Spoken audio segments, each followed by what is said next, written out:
Hello friends, તમારું સ્વાગત છે અમારી ચેનલ સિમ્પલ ગુજરાતી રસોઈમાં। તો આજે આપણે બનાવવાના છે મેથીના ગોટા।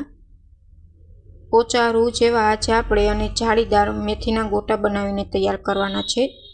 લાલ પણ નહીં થાય, એકદમ પોચા રૂ જેવા અને જાળીદાર બનીને તૈયાર થશે। તો ચાલો આજે આપણે મેથીના ગોટા બનાવવાનું શરૂ કરીએ। તેના પહેલાં જો તમને અમારી રેસીપી ગમે તો ચેનલને લાઇક કરજો, શેર કરજો અને સબસ્ક્રાઈબ કરજો અને કમેન્ટમાં જરૂર કમેન્ટ કરીને જણાવજો કે તમને અમારી રેસીપી કેવી લાગી। તો મેથીના ગોટા બનાવવા માટે અહીં મેં મેથી સુધારીને લઈ લીધી છે।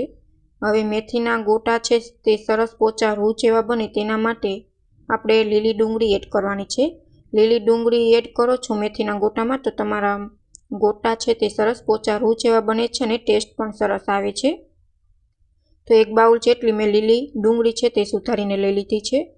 હવે સૌથી પહેલાં આપણે 2 બાઉલ જેટલી મેથી લઈ લેશું। હવે તેમાં આપણે સામે 1 બાઉલ જેટલી લીલી ડુંગળી છે તે એડ કરવાની છે। તમારી પાસે લીલી ડુંગળી ન હોય તો તમે સૂકી પણ લઈ શકો છો। હવે આપણે અડધા બાઉલ જેટલી ધાણા ભાજી એડ કરવાનું છે। હવે તેમાં આપણે કાળા મરીનો પાવડર, સ્વાદ પ્રમાણે મીઠું, અડધી ચમચી જેટલી હિંગ એડ કરવાથી ભજીયા પચવામાં સહેલાઈ રહે છે। અને આપણા મેથીના ગોટા છે તે એકદમ સફેદ રહે અને લાલ ન બને તેના માટે આપણે 2 ચમચી જેટલી ખાંડ એડ કરવાની છે। ખાંડ એડ કરવાથી તમારા મેથીના ગોટા છે તે સરસ સફેદ જ રહે છે, લાલ બિલકુલ નહીં થાય। હવે આપણે તેમાં 2 બાઉલ જેટલો ચણાનો લોટ એડ કરીને આપણે બેટર બનાવી લેવાનું છે। તો અહીં મેં 2 બાઉલ ચણાનો લોટ ઉમેરી દીધો છે। બધું જ સારી રીતના મિક્સ કરીને થોડું પાણી એડ કરીને આપણે બેટર બનાવી લઈશું। બેટર છે તે તમારે કઠણ રાખવાનું છે, ઢીલું રાખશો ને તો તમારા મેથીના ગોટામાં તેલ ચડી જશે। આ વાતનું ખાસ ધ્યાન રાખવાની છે। એટલે જ્યારે તમે બેટર બનાવો ને તે બેટર છે તે હંમેશા કડક રાખવાનું, કઠણ, કેમ કે ભાજીમાં ઓલરેડી પાણી હોય છે જેના લીધે આપણું બેટર છે તે ઢીલું થઈ જતું હોય છે। તો એટલું કઠણ મેં રાખ્યું છે, ભજીયા પડે તેટલું। હવે એક જ ડાયરેક્શનમાં 2 થી 3 મિનિટ સુધી આપણે હલાવીને રાખી દઈશું। તમારે ચેક કરી લેવાનું ભજીયા પડે છે કે નહીં, તેવું બેટર તમારે બનાવીને તૈયાર કરવાનું છે।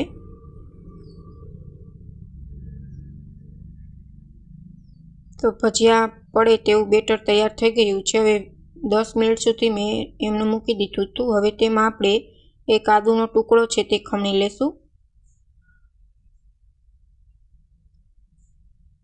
આદુ એડ કરવાથી મેથીના ગોટામાં ટેસ્ટ બહુ સરસ આવે છે। હવે 1 ચમચી જેટલો બેકિંગ સોડા એડ કરશું। બેકિંગ સોડાને એક્ટિવ કરવા માટે અહીં મેં 2 લીંબુનો રસ કાઢી લીધો છે। આપણે લીંબુનો રસ એડ કરી દઈશું। બહુ વધુ પડતો લીંબુનો રસ એડ નથી કરવાનો, નહીંતર ભજીયામાં તમારે તેલ ચડી જશે। હવે એક જ ડાયરેક્શનમાં આપણે સોડાને બેટરમાં એક્ટિવ કરી લઈશું। તો બેટર ગોટા બનાવવા માટે પરફેક્ટ તૈયાર છે। હવે તેલ પણ ગરમ થઈ ગયું છે। હવે આપણે ગોટા છે તે તેલમાં મૂકી દઈશું। તેલ છે તે બહુ ગરમ પણ નહીં અને મીડિયમ ગેસની ફ્લેમ પર રાખવાનું છે, જેથી અંદર ગોટા છે તે કાચા ન રહે અને બ્રાઉન પણ ન થાય। મીડિયમ ટુ લોની ગેસ ફ્લેમ પર તમારે ભજીયા છે તે પાડવાના છે, જેથી સરસ સફેદ ભજીયા બને અને અંદરથી કાચા પણ ન રહે। તેલ આટલું ગરમ રાખવાનું છે કે તમે ભજીયા પાડો એટલે તરત જ ઉપર આવી જાય। તો અહીં હું બધા જ ગોટા છે તે મૂકી દઈશ। એક સાઈડ સરસ રીતના આપણા ગોટા છે તે તળાઈ ગયા છે। હવે ચારાની મદદથી બીજી સાઈડ આપણે પલટી દઈશું। 1 થી 2 મિનિટ સુધી આપણે સરસ રીતના તળી લઈશું એટલે આપણા મેથીના ગોટા છે તે પરફેક્ટ રીતથી બનીને તૈયાર છે।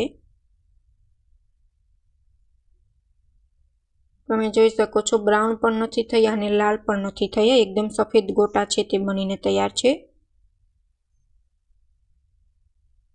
હવે 1 થી 2 મિનિટ જેટલો સમય થઈ ગયો છે। હવે આપણે લઈ લેશું।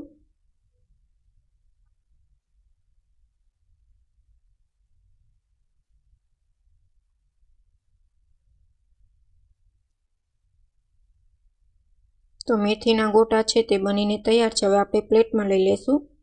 Thank you for my watching video.